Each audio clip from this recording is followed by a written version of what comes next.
नमस्कार, एम्प्लॉयज अड्डा YouTube channel की नई और फ्रेश वीडियो में आपका एक बार फिर से स्वागत है। सभी सरकारी कर्मचारियों, पेंशन भोगियों, सैन्य कर्मियों से रिलेटेड लेटेस्ट अपडेट के लिए सब्सक्राइब करें हमारे चैनल को, ताकि लेटेस्ट गवर्नमेंट अपडेट से हम आपको अवगत करा सकें। जैसा कि आप यहां पर देख पा रहे हैं, आज की हमारी वीडियो जितने भी हमारे सेंट्रल गवर्नमेंट एम्प्लॉयज हैं उनके लिए यहाँ पर 5 मार्च 2019 को मोस्ट इमीडिएट आउट टुडे यानी कि इम्पोर्टेंट सर्कुलर जारी किया गया है और department of personal and training, ministry of personal, PG and pension विभाग के द्वारा इसको यहाँ पर सर्कुलेट किया गया है। तो चलिए जानते हैं कि इस अपडेट के माध्यम से सेंट्रल गवर्नमेंट एम्प्लॉयज को डॉप ने क्या मैसेज शेयर किया है।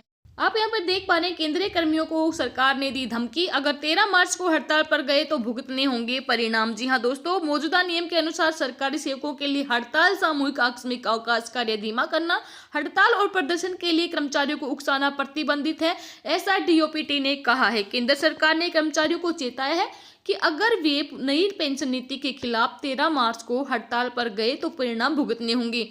कार्मिक मंत्रालय ने जारी निर्देश में कहा है और यह जानकारी में लाया गया है कि national joint council of action NJCA ने 13 मार्च को नई पेंशन नीति के विरोध में जंतर मंतर समेत पूरे देश में धरना प्रदर्शन का आह्वान किया है और मौजूदा नियम के अनुसार सरकारी सेवकों के लिए हड़ताल, सामूहिक आकस्मिक अवकाश, कार्य धीमा करना, हड़ताल और प्रदर्शन के लिए कर्मचारियों को उकसाना प्रतिबंधित है।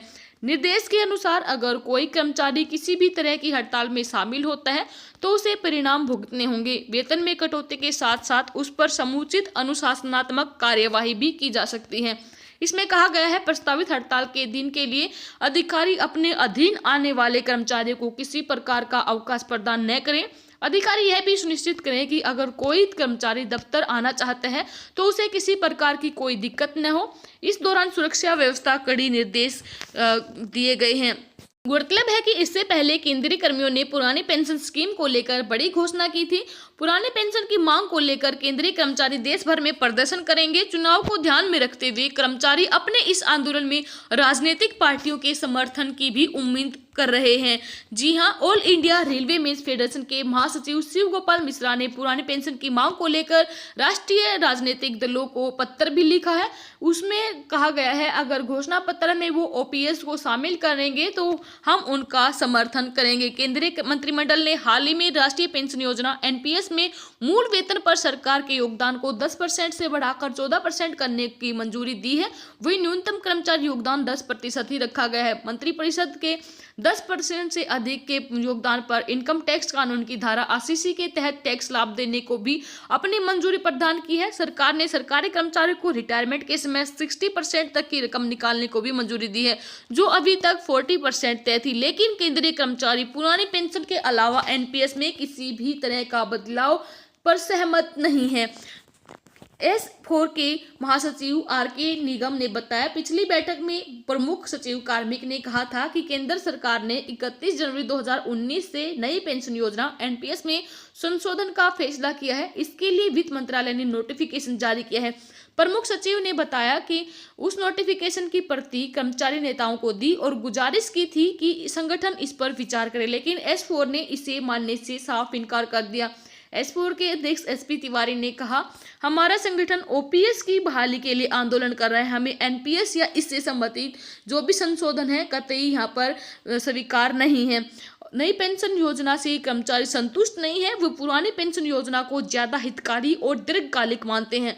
आइए जानते हैं कि पुरानी पेंशन योजना के फायदे क्या हैं। ओपीएस वह योजना थी जिसमें पेंशन अंतिम ड्रोन सैलरी के आधार पर बनती थी।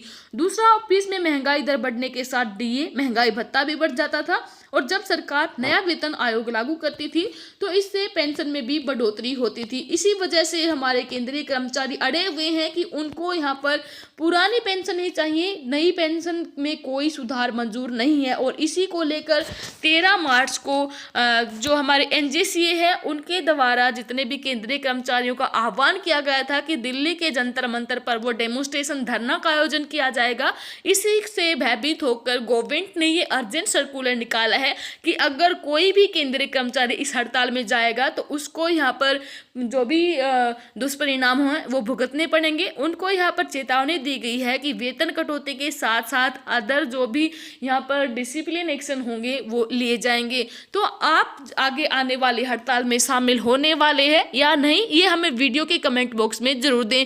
इसके अलावा आपका अन्य कोई भी सुझाव है तो हमें जरूर बताएं। फिर हाजिर होंगे आपके सामने लेटेस्ट गवर्नमेंट अपडेट के साथ। तब तक के लिए बने रहे हमारे साथ। धन्यवाद। जय हिंद, जय भारत।